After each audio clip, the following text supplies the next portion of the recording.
direct des courses avec la Fédération Anjoumen Centre-Ouest et Oxygène Radio. Allez, on se retrouve à l'issue du prix du Château du Verger, une course remportée par Okuzai Valis avec Florian Besson. La deuxième place pour le numéro 2, The Machine. C'était l'un des favoris de cette course. Il se classe deuxième pour sa réapparition. La troisième place pour le 7, Tel Aviv. Quatrième, le 6, Turbo de Belouet. Et puis cinquième, le numéro 3, Go Fast du Grand Val. Voilà pour l'arrivée de cette cinquième course. Deux nouvelles personnes m'ont rejoint sur le plateau. Jérôme Duchesne, qui est propriétaire, éleveur, et qui a plein de casquettes, on en parlera tout à l'heure. Et puis également Florian Besson qui vient de remporter cette course. Bonjour messieurs. Bonjour. On va commencer avec le gagnant. Félicitations Florian, c'est votre 8e victoire cette année. Il a fallu aller la chercher, cette victoire, il a fallu batailler jusqu'au bout. Il a été courageux et peut-être que la décharge a joué finalement. Oui, la décharge y a joué. Dans un terrain comme ça, en fin d'année, ça joue forcément. Moins 3 kilos, c'est... Voilà.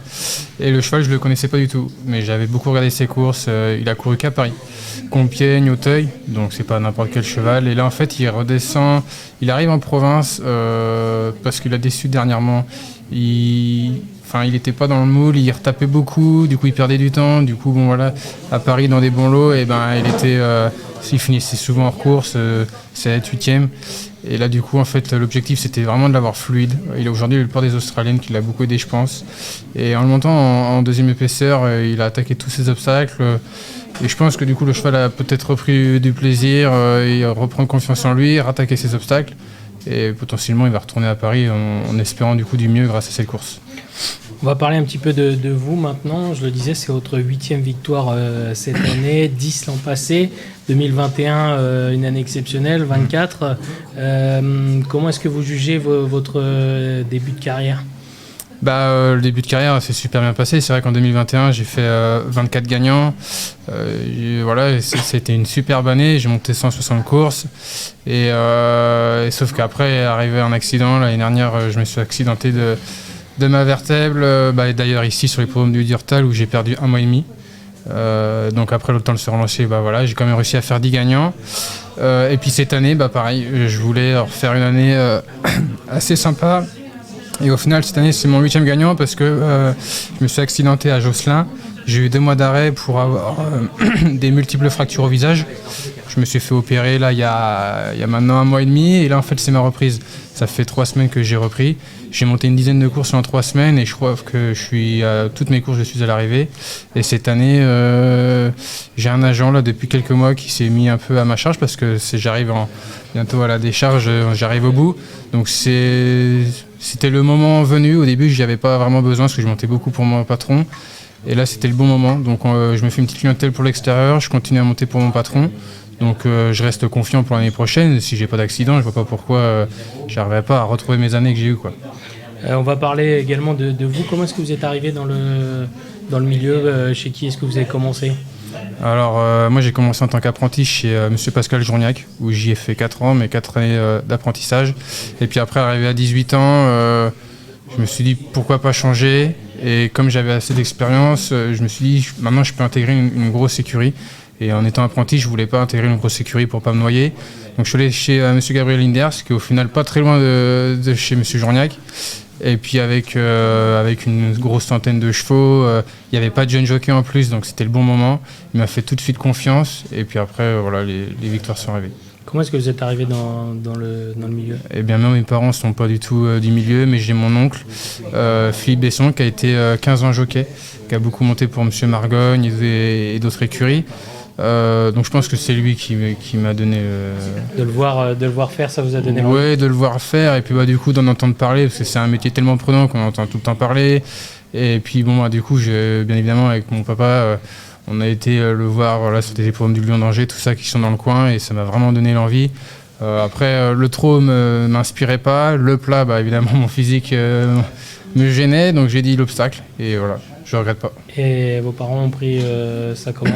Mes parents, super bien, parce que on connaît les risques, et de toute façon, c'est les risques. Et pour faire un métier qui nous plaît, c'est pas très grave. C'est vrai que justement, vous avez déjà connu un peu les montagnes russes.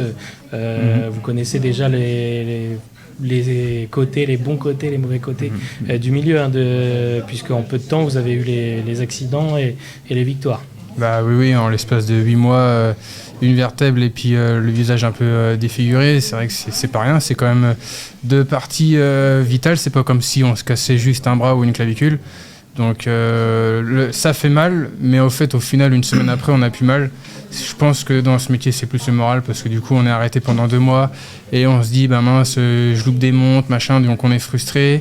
Et puis, je pense que c'est beaucoup le moral. Pour moi, dans le métier, le moral est plus dur que les fractures. Et là, actuellement, ça se passe bien? Super bien, parce que en 3 semaines, là, j'ai refait toutes les arrivées. Je crois que j'ai fait 4 secondes place, là. Ce week-end, c'est encore super bien passé. Aujourd'hui, un gagnant. Donc, non, là, il reste encore un gros mois où il y a un peu de province. Cet hiver, je vais à Pau en meeting. Ouais, ça va reprendre. Est-ce que vous appréhendez, là, le passage, la perte de décharge? J'appréhende... oui et non, parce que je suis grand, donc déjà je n'aurai pas les moins 3 kilos, ça va m'aider. Et puis là j'ai un agent qui fait vraiment du boulot, d'ailleurs qui m'a trouvé la monte aujourd'hui, et beaucoup d'autres. Donc voilà, avec un gros coup de main, je pense que voilà, il faut continuer, quoi. Merci, c'est ce qu'on vous souhaite, hein, c'est de briller de nouveau.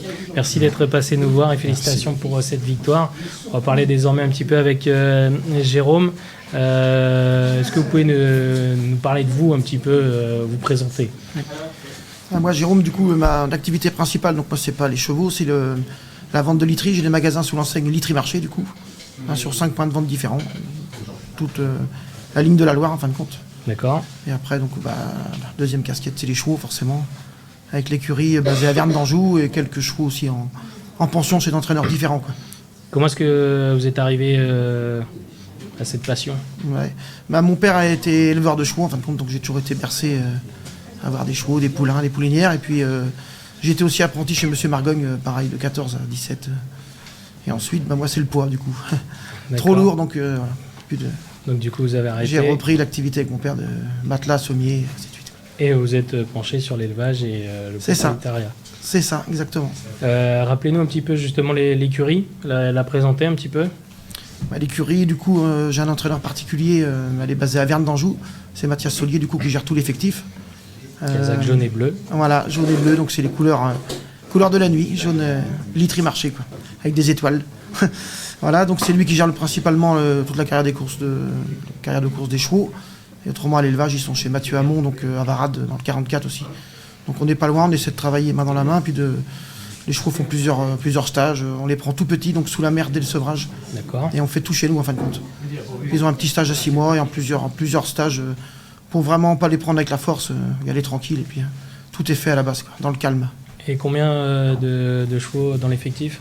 On est à 60 chevaux à peu près. 60 chevaux. Tout confondu, hein, aussi bien les foals, les yearlings que les... Après, on n'a pas beaucoup de vieux chevaux, parce que c'est une écurie qui est assez jeune. Donc, et depuis quand d'ailleurs l'écurie? Eh bien, 2020, 2020. Le début, oui. Et ça a tout de suite très bien marché? Bah oui, on a quand même eu la chance tout de suite de tomber sur Iné Anjou, donc du coup, oui... Forcément, ça aide. C'est vrai qu'on n'a pas... C'est peut-être tout de suite, dès qu'on tombe sur un cheval comme ça, c'est un moteur. Hein, et du coup, il faut en prendre soin. On avait trouvé à la vente, on ne l'a pas vendu. Je pense qu'on a bien fait, parce que ça ramène quand même... pour tout le monde, même pour les salariés le matin, c'est vrai que s'occuper des chevaux comme ça, c'est toujours très intéressant, ça motive. D'ailleurs, on va parler un petit peu d'elle. Comment est-ce qu'elle va depuis sa dernière prestation? C'était bien, 3e derrière TLM. Ouais, on était 3e, on avait été... elle avait pris un petit peu dur sur la course d'avant. Du coup, elle a mal digéré sa course. Après, on a été embêté avec toujours son pied, un petit peu, des petits soucis. Donc, elle a quasiment pas travaillé entre les 2 courses. On a été quand même sur la préparatoire et du coup, elle est 3e, elle court bien, mais elle n'était pas dans sa robe de mariée, comme on dit. Là, ouais. Comment est-ce qu'elle est depuis? Là, on la top. Il faut croiser les doigts. Si on arrive à aller comme ça jusqu'au 11, ça sera à 100% de ses moyens. On rappelle le 11, donc le groupe 1, le Grand Prix d'automne. C'est ça, ouais. Et donc, vous pensez qu'elle sera vraiment au top d'ici là? Oui, en 10 jours, il se passe beaucoup de choses, mais ces derniers boulots sont bien. Il en reste encore 2 vrais boulots. Donc, s'ils sont comme ça, on est bien. Elle fera sa valeur. Il faudra battre le champion TLM. C'est ça, ouais. C'est vraiment une chic jument, elle fait toutes ses courses. Hein. J'imagine que c'est un plaisir pour un propriétaire. Ah oui, bah c'est sûr, elle fait toujours ses valeurs. Le matin, en plus, elle est super sympa. Donc c'est quand même agréable. Elle aime bien se faire bichonner, donc elle est bien servie du coup. non, elle est super sympa. C'est une chic jument, avec ses petits problèmes aussi, toujours, mais ça c'est normal, là, c'est les chevaux. Merci à tous les deux d'être passés nous voir. On rappelle également que Jérôme est partenaire de la Société des courses. C'est important de le souligner. Ça fait combien de temps partenaire ? Ça fait 3 ans, 3e année. 3e année. Ouais. On compte sur vous l'année prochaine. Normalement oui, si tout va bien. Merci, allez on se quitte. Merci. Puisque les chevaux sont déjà derrière les stalles. À tout à l'heure. Merci.